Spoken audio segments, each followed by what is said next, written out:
So it's 14:30 p.m. Wednesday afternoon book review. So we got three of them. Power Rangers volumes 1, 9, and 11. Yes. I reserved the other volumes because I thought that this was literally like, because Beyond the Grid and this was a whole nother story. This, I thought I could read it like DC, because DC will have, your volumes and then your events that are separate. I thought this was just connected to Dracon, so I was like, fuck it, whatever. But yeah. So all the other volumes have been reserved so I can catch up on that. So, Lost Chronicles, Volume 1. Very cool shit. I like this. It's good origin stories, and it builds on that mythos I love. So, my favorite story out of Lost Chronicles they're all fucking good. I love them. They are funny. They're unique. But the one that is creepy as hell goes to Finster. Plus, this one's funny as shit. You gotta see this. It's too damn funny. It's putty time. I love how this is drawn up like a kid wrote the story. It's just that damn funny. But do you love pink pink? It's so dorky, but it's my kind of dorky. And it's so stupid, but it's so good.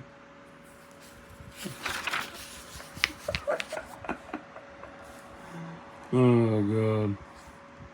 It's just so stupid. And then you have the covers in between, which are pretty nice. But nah, the creepy story. Yeah, the creeper. Come here. Where are you? Yes, this creepy. Oh god. This is a good story, but it is so freaky.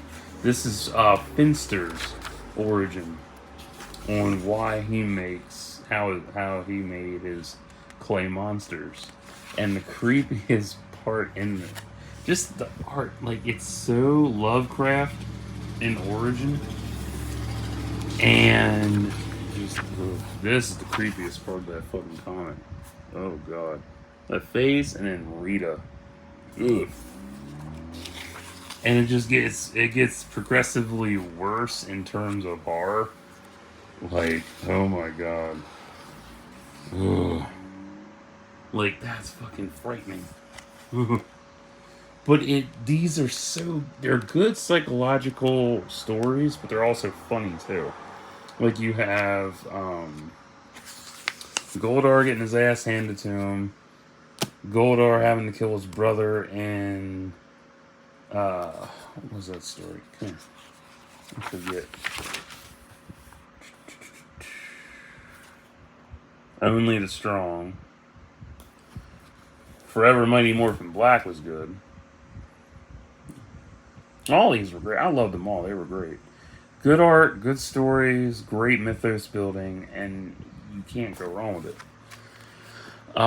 Volume 9, Beyond the Grid, picks up with the new Ranger team, which is cool. I think the covers are in the... Yes. Because some of these have covers, some of them don't. But yeah, I really enjoyed this. This is a great introduction to the Solarix crystal, which is part of the grid, and also the new Solar Ranger and Ellerin, and how they're all stranded in this new universe with a new evil called the Praetor. Yeah. I mean, this is a bitchin' story. Like, I was really enthralled. And plus, her design. Stop.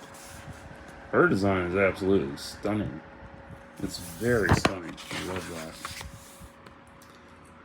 And I love these different variant covers for each Ranger. Like, they're fucking different.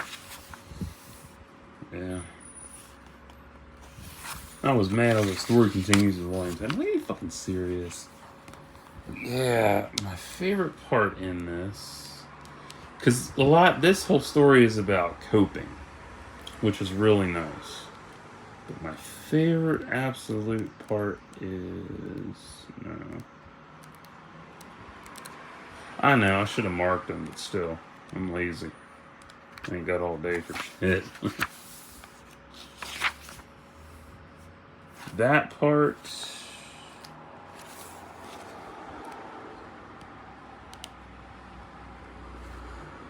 And just all the interactions between everybody. And yeah, I'm behind on a lot of stuff. Like I've mentioned this many times before. Yeah, Praetor, like he looks so fucking sick. And I can't wait to see how that's gonna play out when I get the next volume. Yeah. So there's a synopsis for that as well. Great work. Like they really put in a lot of good effort for this shit, and a lot of necessary evil, which picks up with where Trini, Jason, and Zach are. Like if you remember, if you've seen Mighty Morphin Power Rangers, the three of them left season 2 to go to Switzerland.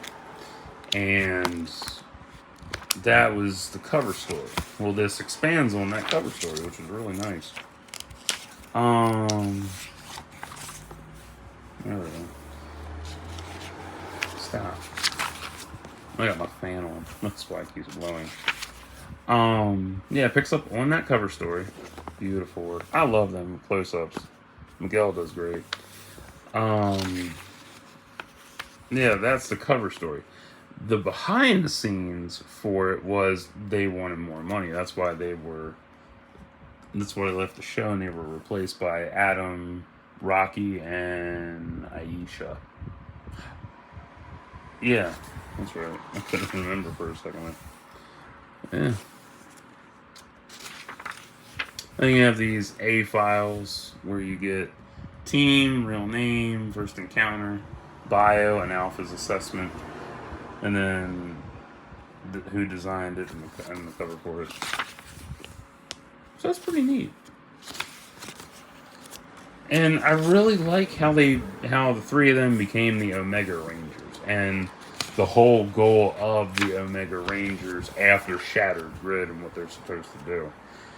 Because they go and track down those that have been exposed to the Shattered Grid, from the Morphin Grid, and try to turn them good and show them how they can utilize their power.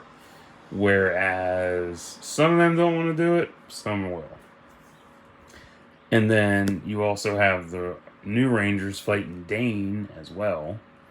And I'm anxious to see what the fuck he does to him in Volume 12. There's so many volumes to this shit. Like, damn. Why don't you just get the omnibus? Well, money for one, and two, I don't really buy comics. Library, hello. So out of the three of these, this trio here, which was the best? I'm gonna go with Mythos for Lost Chronicles.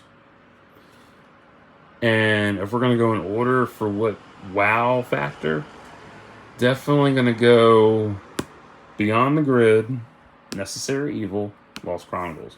Because my top favorite story out of that was Scorpina and Goldar, Sabrina's Day Out. That was some funny shit. Oh, that was so beautiful. But if I had to pick one to keep forever, probably Lost Chronicles, because I'm a Mythos nut. I love my Mythos. It's the foundation for any fandom, easily. So, if you don't like Power Rangers, you're shit out of luck. If you love it, and you love the writers, you love this whole story and how it's unfolding, and how it's built onto the show, I'll definitely pick these up. I'm anxious to get into the other volumes and find out what the hell happened and where everybody's at, because I'm loving how they expanded on everybody's characters. It's amazing. Like, they went from being such I guess 1 to 2 dimensional in the series, and now in the comics they're 3 to 4 dimensional, and I love that. It's amazing. It's great shit. So yeah, you get awesome covers. You get awesome, sleek, soft cover deals, and you get to see the collected shit with the covers as well. So yeah, my favorite Ranger so far out of all this, definitely Ranger Slayer Kim and Ellerin and the Omega Rangers. Also, there's another funny story with Ninjor and the police cop too. That was some funny shit. Or police ranger. He's funny as shit. Yeah, that's about it. I love the colors too. Like, this is a beautiful cover. I love the stained glass effect with the shattered grid. That's absolutely woof. I love it. I love how you have the assembly set up for everybody jumping and shit. That's cool. I love the shadow outline for everybody and how their colors bleed back. That is, I'm trying to think what that homage is. I can't remember. I know it's to the originals, but there's something else to it as well. I forget. I don't know. It reminds me of 13 Reasons Why last season. Interesting. But I like that cityscape too. That's gorgeous. But yeah, it's all about colors, story, and all that good shit. So I'll be back with some coloring pages. Stay tuned.